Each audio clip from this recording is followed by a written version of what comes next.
Ibu sekalian, kembali kita akan belajar pada hari ini di tema yang ketujuh, kepemimpinan. Subtema yang kedua, pemimpin idolaku. Pembelajaran kelima, siapkan diri kalian untuk belajar dengan baik. Apakah menjaga persatuan dan kesatuan hanya tugas pemimpin saja? Apa yang dapat kita lakukan untuk meningkatkan persatuan dan kesatuan? Kemarin kamu sudah membaca tentang kisah Sudin yang berangkat ke kota untuk mengikuti lomba pidato. Sudin harus berada di kota tersebut selama beberapa hari. Perlombaan berlangsung selama 3 hari. Panitia kegiatan telah menyediakan penginapan untuk seluruh peserta. Di malam pertama, Sudin harus mengikuti acara budaya yang digelar di sebuah ruangan besar. Sudin bertemu dengan beberapa siswa se-Indonesia. Sudin takjub karena mereka membawakan kesenian yang beragam. 2 orang peserta menampilkan tari daerah secara berpasangan. Mereka menampilkan tari piring. Sudin memperhatikan dengan cermat penampilan kedua penari. Sudin memperhatikan keunikan dari tari piring yang dipertunjukkan. Tari piring berasal dari Sumatera Barat. Dalam melakukan gerakan, penari menggunakan piring sebagai properti tari. Piring diletakkan pada telapak tangan, lalu digerakkan ke berbagai arah tanpa jatuh. Inilah keunikan tari piring. Keunikan lain adalah penari melakukan gerak di atas pecahan piring tanpa terlihat sakit dan tetap menari dengan lincah. Pertunjukan tari terdiri atas beberapa unsur tari. Keunikan suatu tarian akibat dari keunikan unsur-unsur tari itu dibandingkan tari lainnya. Apa sajakah unsur-unsur tari itu? Ayo membaca. Bacalah teks berikut. Unsur tari. Dalam tarian terdapat berbagai unsur yang saling mendukung sehingga memunculkan perpaduan yang harmonis. Keharmonisan itu akan membuat sajian tari menjadi indah dan menarik. Unsur tari terdiri atas gerak, busana, tata rias, properti, dan iringan. 1. Gerak. Gerak tari adalah serangkaian gerakan indah dari anggota tubuh yang dapat dinikmati oleh orang lain. Gerak tari diperagakan berdasarkan ruang, waktu, dan tenaga. Ciri khas gerak tari setiap daerah di Indonesia berbeda-beda. Gerak tari terbagi atas 2 macam, yaitu gerak murni dan gerak maknawi. Gerak tari murni yaitu gerak yang tidak mengandung arti, tetapi yang mementingkan keindahan. Sebaliknya, gerak tari maknawi mempunyai arti tertentu. 2. Tata busana. Tata busana meliputi semua pakaian yang dikenakan penari saat mempertunjukkan suatu karya tari di atas pentas, sesuai peran yang ditampilkan. Tata busana tari disesuaikan dengan konsep, tema, karakter, dan bentuk tarian. Tata busana membantu penonton menangkap ciri sebuah peran atau tokoh. Tata busana juga memperlihatkan kesesuaian hubungan antara peran dengan karakter tarian yang dibawakan. 3. Tata rias. Dalam mempertunjukkan suatu tarian, penari harus merias wajahnya. Alat-alat rias yang digunakan meliputi bedak, lipstik, pensil alis, dan perona mata, serta perona pipi. Tujuan rias wajah untuk mengubah tampilan wajah penari sesuai dengan jenis karakter tarian yang dibawakan. 4. Iringan tari. Iringan tari merupakan bunyi-bunyian untuk mendukung suasana penampilan tari. Iringan tari dapat berupa permainan alat-alat musik modern atau tradisional. Iringan tari juga dapat berupa bunyi yang berasal dari gerakan tubuh, misalnya tepuk tangan, hentakan kaki, siulan, atau nyanyian. 5. Properti tari. Properti tari meliputi semua alat yang digunakan oleh penari dalam melakukan gerakan tari. Properti tari dapat berupa selendang, kipas, topeng, piring, kuda kepang, keris, tombak, tameng, atau benda-benda lain. Pemilihan properti tari disesuaikan dengan jenis tari yang akan ditampilkan. 6. Tempat pertunjukan. Seni tari memerlukan tempat untuk mempertunjukkannya. Tempat pertunjukan tari biasa disebut panggung. Secara umum, jenis pentas tari ada 2, pentas tertutup dan pentas terbuka. Pentas tertutup diadakan di dalam ruang kelas, gedung, atau aula. Sebaliknya, pentas terbuka dapat diadakan di lapangan, halaman rumah, atau bahkan di jalan. Ayo mencoba. Lihatlah sebuah video tari daerah yang dilakukan secara berpasangan. Perhatikan keunikan unsur tari tersebut. Tuliskan hasil pengamatanmu. Indonesia merupakan negara yang kaya budaya. Sebagai pelajar, kamu dapat menjaga persatuan dan kesatuan melalui penghargaan terhadap budaya tersebut. Mengapresiasi salah satu lagu daerah seperti yang dilakukan Sudin merupakan salah satu bentuk menjaga persatuan dan kesatuan. Ayo berdiskusi. Semangat bermusyawarah untuk mufakat yang telah dilakukan oleh warga sekolah Sudin merupakan pencerminan dari pengamalan sila keempat Pancasila, kerakyatan yang dipimpin oleh hikmat kebijaksanaan dalam permusyawaratan perwakilan.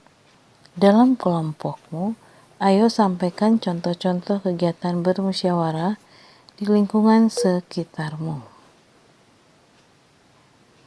Tuliskan hasil diskusimu dalam bentuk tabel seperti berikut.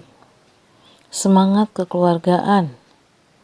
1. Secara sukarela, menyediakan konsumsi untuk acara rapat pembangunan jalan desa. 2.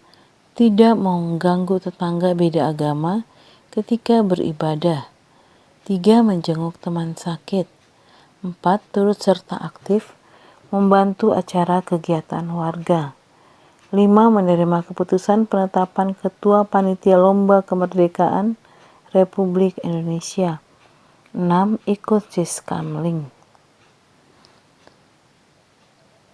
Contoh kegiatan bermusyawarah. 1. Bermusyawarah menentukan pembagian tugas acara kegiatan. 2.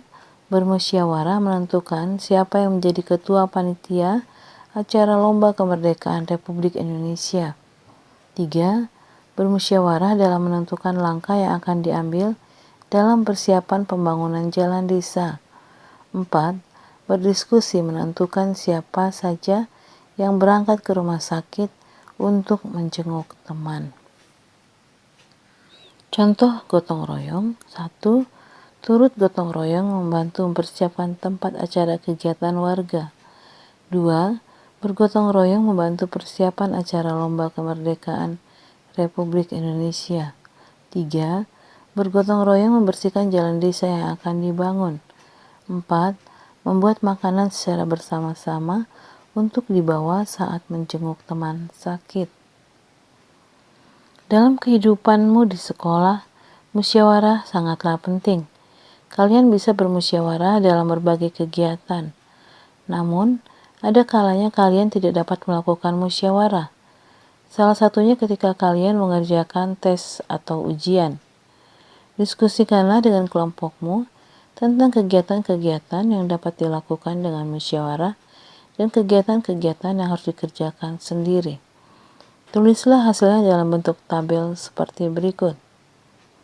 Kegiatan yang dilakukan dengan musyawarah: 1. Menentukan pembagian piket kelas. 2. Merencanakan acara lomba kemerdekaan RI di sekolah. 3. Membuat kelompok kerja siswa. 4. Menentukan ketua kelas.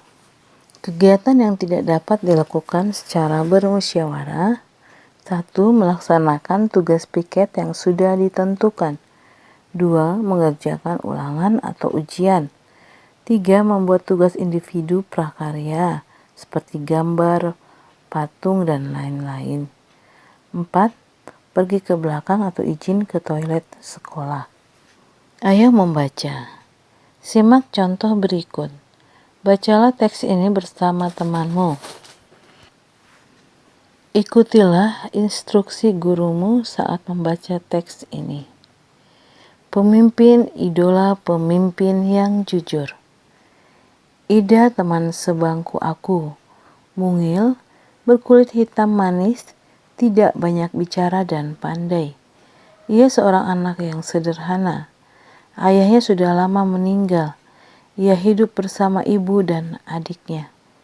Ida anak yang sangat pandai. Nilai-nilainya yang selalu bagus memberinya kesempatan meneruskan sekolah tanpa biaya. Semua buku pelajaran dan perlengkapan ditanggung oleh sekolah. Ida tak pernah malu dengan kondisi keluarganya. Bahkan ia semakin rajin belajar dan terus berprestasi. Ida juga selalu menjadi tempat bertanya jika teman-temannya mengalami kesulitan dalam pelajaran. Teman-teman memilih Ida sebagai ketua kelas. Pandai, tenang, dapat berkomunikasi dengan baik, serta mampu menjaga ketertiban kelas menjadi modal utamanya. Hari ini Ibu Tati mengingatkan tentang ulangan matematika. Sebagian siswa tidak siap, termasuk Gugut si jagoan bola yang duduk di belakang kami. Waduh, saya belum belajar, Bu. Kemarin saya seharian bermain bola sampai sore. Pulang ke rumah langsung tidur, Bu, protesnya. Ulangan tetap berlangsung. Gugut resah. Ia menengok ke kiri dan ke kanan. Tiba-tiba, ditendangnya kursi Ida dari belakang. "Shh, Ida, bantu aku dong. Geser sedikit ke kiri, agar aku bisa melihat jawaban di kertas ulanganmu," pinta Gugut. Ida tak bergeming. Ia hanya menggelengkan kepala pelan tanpa menengok ke belakang. Gugut mengganggunya lagi. "Ayo dong Ida, sekali ini saja. Nanti aku beri kamu uang 10.000 rupiah. Kamu bisa jajan kue di kantin," rayunya. Gugut tahu benar Ida tidak pernah jajan di kantin. Ibunya tidak memberinya bekal uang jajan. Ida selalu membawa sebungkus nasi dan lauk dari rumah. Namun di luar dugaan Gugut, Ida tidak terusik. Sekali lagi ia menggeleng pelan. Sampai waktu berakhir, Gugut terpaksa menyerahkan kertas ulangannya dengan lunglai. Pada waktu istirahat, Ida menghampiri Gugut. "Maaf ya Gugut, aku bukan tidak ingin membantumu. Menyontek dan memberi contekan kepada teman adalah perbuatan tidak jujur. Bahkan perbuatan tersebut bisa dianggap sebagai korupsi kecil-kecilan," katanya kepada Gugut. "Ah Ida, masa menyontek sekali saja dianggap korupsi? Setahuku korupsi nilainya miliaran dan hanya dilakukan oleh pejabat berkuasa," kata Gugut. "Gugut, justru kita harus melatih diri. Korupsi dan menyontek sama-sama mengambil hak orang lain. Bernilai kecil atau besar, tetap saja tidak jujur. Kita membiasakan diri bertingkah laku lurus. Mudah-mudahan ketika besar nanti, kita tidak akan tergoda untuk melakukan korupsi." dalam bentuk apapun, Ida menambahkan dengan panjang lebar. Aku dan teman-teman sekelas yang ikut mendengarkan percakapan Ida dan Gugut terdiam setuju. Memang tidak salah kami memilih Ida sebagai pemimpin di kelas. Tidak sekadar pandai, Ida juga patut dijadikan teladan. Buatlah pertanyaan sebanyak-banyaknya tentang cerita di atas. Berikan pertanyaanmu kepada teman di sebelahmu untuk dijawab. Tulislah pertanyaanmu pada tempat di bawah ini. 1. Bagaimana ciri-ciri fisik Ida? Mungil, berkulit hitam manis, tidak banyak bicara dan pandai. 2. Kenapa Gugut resah ketika hendak ulangan matematika? Karena Gugut belum belajar. 3. Apa bujukan Gugut agar Ida mau memberikan contekan? Gugut akan memberikan uang 10.000 untuk uang jajan. Mengapa Ida menolak permintaan Gugut? Karena bagi Ida menyontek dan memberikan contekan adalah perbuatan tidak jujur, bahkan bisa dianggap sebagai korupsi kecil-kecilan. 5. Apa alasan teman-teman memilih Ida menjadi ketua kelas? Karena Ida pandai, tenang, dapat berkomunikasi dengan baik, serta mampu menjaga ketertiban kelas. Ayo berlatih. Kamu dan teman-temanmu sudah berlatih menilai pidato. Sekarang buatlah teks pidato tentang pentingnya bergotong royong. Gunakanlah struktur yang sudah ditentukan. Teks pidato harus memuat 1. Salam pembuka, berisikan kalimat sapaan, selamat pagi, selamat siang, selamat malam, dan lain-lain. 2. Pendahuluan, memaparkan topik permasalahan yang akan dibahas. Kali ini kamu akan membahas pengamalan persatuan dan kesatuan di lingkungan, yaitu meningkatkan kualitas warga. Kamu akan membantu adik kelas atau warga di lingkungan rumahmu untuk membaca. 3. Inti, berisikan pembahasan topik secara lengkap.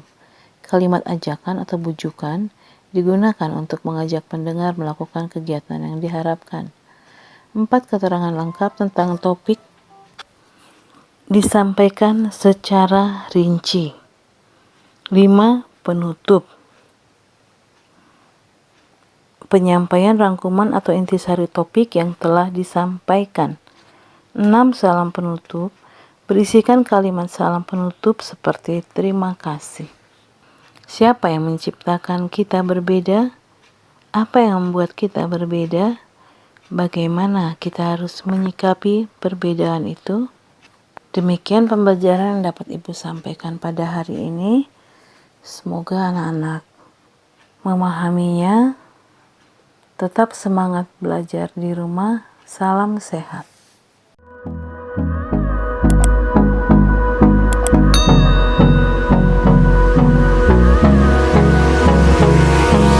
Hold me close till I get up.